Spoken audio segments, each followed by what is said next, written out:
নমস্কার। সন্ধ্যের আড্ডার বিশেষ নিবেদন অলৌকিকে আপনাদের সকলকে স্বাগত জানাই। আজকে আপনাদের জন্য নিয়ে এসেছি লীলা মজুমদারের লেখা ভুতুড়ে গল্প। তাহলে শুরু হতে চলেছে আজকের গল্প।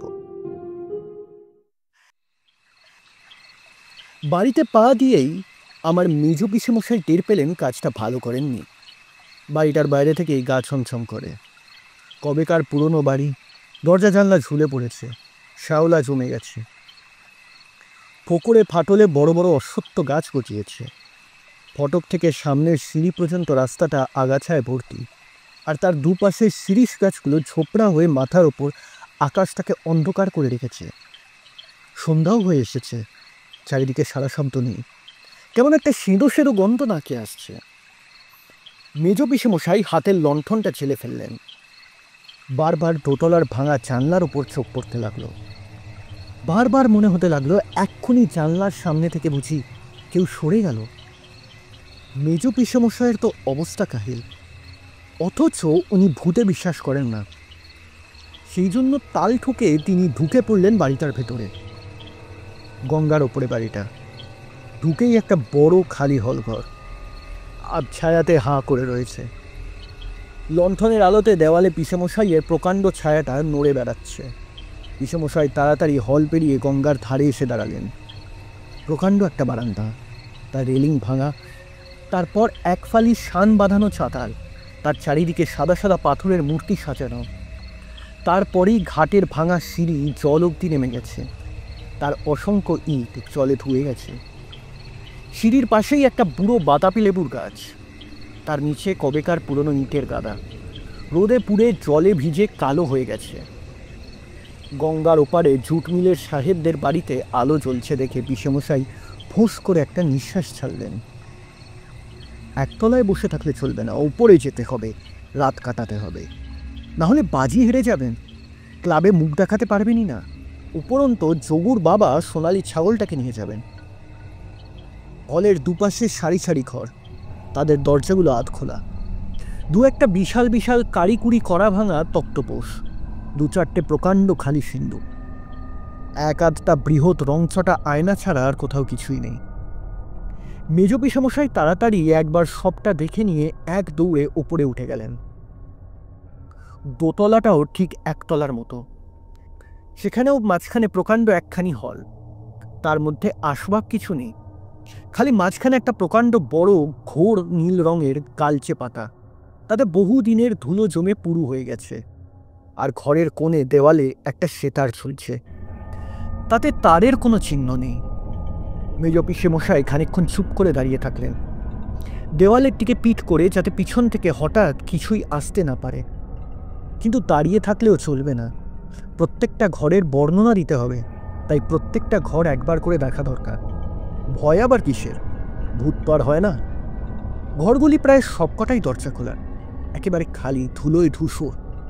দু একটাতে ভাঙা ভাঙা আলমারি, প্রকাণ্ড জলচৌকি দেওয়ালে ঠেস দিয়ে দাঁড়িয়ে আছে। ছাদের দিকে তাকিয়ে দেখলেন আলো ঝোলাবার বড় বড় হুক, তার আশেপাশে ছাদটাতে ঝুলকালির দাগ রয়েছে। মেজ পিসেমশাই দারুণ অস্বস্তি বোধ করতে লাগলেন। তাছাড়া রাতই যখন কাটতে হবে, একটা বসবার জায়গা তো চাই। হলের ওপাশে গঙ্গার উপরে চওড়া বারান্দা, গঙ্গায় একটা স্টিমার যাচ্ছে, তাতে মানুষ আছে, আলো জ্বলছে, ওপারে শত শত আলো জ্বলছে। মেজ পিসেমশাই রেলিংয়ের কাছে এসে দাঁড়ালেন। ভর দিতে ভয় করে, যদি ভেঙে পড়ে। হাঁপ ছেড়ে বাঁচলেন। ওই তো জাহাজে কত লোক দেখা যাচ্ছে। আহ, এনেছিস? ওই দেখি। চমকে মেজ পিসেমশাই ফিরে দেখেন গা ঘেঁষে দাঁড়িয়ে আছেন সাদা জোব্বা পরা একজন বুড়ো মতো লোক। কি ভালো দেখতে, হাতির দাঁতের মতো গায়ের রং, দাড়ি নেই, লম্বা গোঁপটা পাকিয়ে পাকিয়ে কানের ওপর তুলে রেখেছেন টানা টানা চোখ। আশ্চর্য ফর্সা একখানি হাত বাড়িয়ে দিয়ে বললেন, দে দে, দেরি করিস নে, কখন এসে পড়বে। মেজ পিসেমশাই অবাক হয়ে তাকিয়ে দেখলেন লোকটার গলায় মুক্তোর মালা চড়ানো, কানে মুক্তো পরা, হাতের বুড়ো আঙুলে হীরের আংটি। হ্যাঁ, এ আবার কে? লোকটি এবার বিরক্ত হয়ে বললেন, তুই কি বোবা হলি না কি রে? আজকাল সব যা তা চাকর রাখতে আরম্ভ করছে দেখছি। আছে না নেই? মেজ পিসেমশাইয়ের গলা টলা শুকিয়ে একেবারে নীরবে মাথা নাড়লেন। লোকটি হতাশভাবে এদিক ওদিক তাকিয়ে বললেন, একটা বসবার জায়গাও কি এগিয়ে দিতে পারিস না? মাইনে খেতে লজ্জা করে না তোর? আমি আর কে? তা বটে, তা বটে। আমি এখন আর কে যে আমার কথা শুনবি? হঠাৎ কানের কাছে মুখ নিয়ে চাপা গলায় বললেন, অত যে নিলি তখন মনে ছিল না হতভাগা? এর জন্য তোকে কষ্ট পেতে হবে বলে রাখলাম। কি ভীষণ কষ্ট পেতে হবে জানিস না? তিলে তিলে তোকে। এরে এলো বুঝি? বিদ্যুতের মতো বুড়ো লোকটা হলের পাশের ঘরটাতে ঢুকে পড়ে দরজাটা বন্ধ করে দিল। মেজ পিসেমশাইয়ের যেন কানে এলো স্পষ্ট পায়ের শব্দ। দেওয়ালের মতো সাদা মুখ করে লণ্ঠনটাকে উঁচু করে ধরে চারিদিকে ভালো করে দেখে নিলেন। কেউ কোথাও নেই। লোকটা নিশ্চয়ই পাগল টাগল হবে। অত গয়নাঘাটি বা পেল কোত্থেকে? কেমন অস্বস্তি বোধ হতে লাগলো। লণ্ঠন হাতে বারান্দা থেকে হলে ঢুকলেন। নিচের তলাটা বরং ভালো। একটা তক্তপোষে বসে বসেই রাত কাটানো যাবে। পকেট চাপড়ে দেখলেন অশরীরী খুনে লোমহর্ষণ 10 নম্বর খানা দিয়ে দিতে চগুর বাবা ভোলেননি। রাত জেগে এই বইটি পড়ে শেষ করে কাল সকালে আগাগোড়া গল্পখানি বলতে হবে, তবে হবে বাজি জেতা। পা টিপে টিপে হল পার হয়ে সিঁড়ি দিয়ে নেমে সদর দরজার ডান পাশের ঘরখানিতে ঢুকে ভাঙা সিন্দুকের ওপর লণ্ঠনটি নামিয়ে তক্তপোষের কোণটা ধুতির খুঁট দিয়ে ছেড়ে ধপ করে পিসেমশাই বসে পড়লেন। ময়লা খোঁটটা দিয়েই গলার কপালের ঘাম মুছতে লাগলেন। বাঁচা গেল। ভাগ্যিস ভূতে বিশ্বাস করেন না, না হলে তো আজ ভয়ই আদমরা হয়ে যেতেন। সামনের রংচটা আয়নাটাতে একখানি সাদা ছায়া পড়ল। বুড়ো লোকটি ধীরে ধীরে ঘরে ঢুকে অনুনয়ের স্বরে বললেন, তুই এই দে না বাবা। তোর আর কি কাজে লাগবে বল?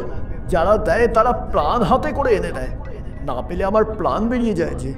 কেন দিচ্ছিস না বাপ? একে একে সবই তো প্রায় নিয়েছিস, আরও চাস বুঝি? তোর প্রাণে কি দয়া মায়া নেই? প্রথম যখন এলি কি ভালো মানুষটাই না ছিলি? আমি উপরের ওই নীল গালচেটাতে বসে সেতার বাজাতাম আর তুই বারান্দায় দাঁড়িয়ে দাঁড়িয়ে হা করে শুনতিস। তোকে কতই না ভালোবাসতাম, এটা ওটা রোজই দিতাম। কত না ভালো মানুষ সেজে থাকতিস। ভেতরে ভেতরে তুই যে এত বড় একটা বিশ্বাসঘাতক কেউটে সাপ, তা কি আর জানি? মেজ পিসেমশাই লাফিয়ে উঠে এক হাত সরে গেলেন। বুড়ো লোকটিও খানিকটা এগিয়ে এলেন। রাগে তার দু চোখ লাল হয়ে গেল। ফর্সা দুটো মুঠো পাকিয়ে মেজ পিসেমশাইয়ের নাকের কাছে ঘুষি তুলে বললেন, একদিনে এই ঘুষিটাকে দেশ শুদ্ধ লোকে ভয় করত। কোম্পানির সাহেবরাও এসে এর ভয় পা চাটত। এখন পুরো হয়ে গেছি, দুর্বল হয়ে গেছি। তাই আমার বাড়িতে আমার মাইনে খাওয়া চাকর হয়ে তোর এত বড় আস্পর্ধা। তবে এখনো মরিনি, এখনো তোকে এক মুঠো ভরসে। না রে না, কি বাজে কথা বলছি। দিয়ে দে বাবা, দেখ দেখ তোকে তার বদলে কি দেব। এই বলে বুড়ো লোকটি আঙুল থেকে হীরের আংটিখানি খুলে মেজ পিসেমশাইয়ের দিকে বাড়িয়ে দিলেন। মরিয়া হয়ে পিসেমশাই এদিক ওদিক তাকালেন। কি যে দেবেন ভেবেই না পেয়ে পকেটে হাত দিতেই গোলাপি বিড়ির প্যাকেট দুটোর ওপর হাত পড়ল। তাই বের করে বুড়োর হাতে দিয়ে দিলেন। সত্যি দিলি? বাঁচালি বাবা। এই নে, আমি আশীর্বাদ করছি, তোর 100 বছর পরমায়ু হবে। এই বলে আর এক মুহূর্ত অপেক্ষা না করে মেজ পিসেমশাইয়ের বুক পকেটে আংটি ফেলে দিয়ে হলের মধ্যে দিয়ে সিঁড়ির দিকে দে ছুট। পিসেমশাই হাঁ করে তাকিয়ে রইলেন। সিঁড়ির প্রথম ধাপটা অবধি তাকে লণ্ঠনের ক্ষীণ আলোকে দেখতে পেলেন। তারপর তিনি যেন বাতাসে মিলে গেলেন। আর পিসেমশাই তক্ষুনি ওরে বাপরে বলে মূর্ছা গেলেন। পরদিন সকালে যোগুর বাবা, পটলের মা, আমার বাবা আরও 5-7 জন গিয়ে ঠ্যাং ধরে টেনে পিসেমশাইয়ের ঘুম ভাঙালেন। উঠে দেখেন ঘরদোর রোদে ভরে গেছে। তারা বললেন, ওপরে গেছিলি? তবে দে বর্ণনা, উপরের বর্ণনা দে। ঠিক বলেছেন কিনা পরখ করবার জন্য সবাই মিলে উপরে গেলেন, পিসেমশাইও গেলেন। সব ঘর তো শূন্য, হাঁ হাঁ করছে। যোগুর বাবা তো রেঙে টং। ইস, অত ভালো ছাগলখানা হাতছাড়া হয়ে গেল।